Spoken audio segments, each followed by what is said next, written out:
be to ride with your feet on the dash, you could be in for a horrible surprise.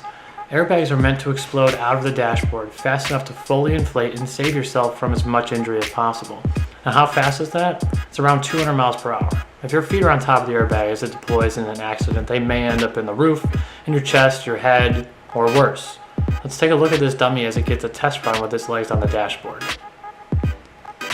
An airbag is there to help keep you from serious injury, but if your feet are on them, they could cause a serious injury. So be safe as a passenger and keep your feet off the dash.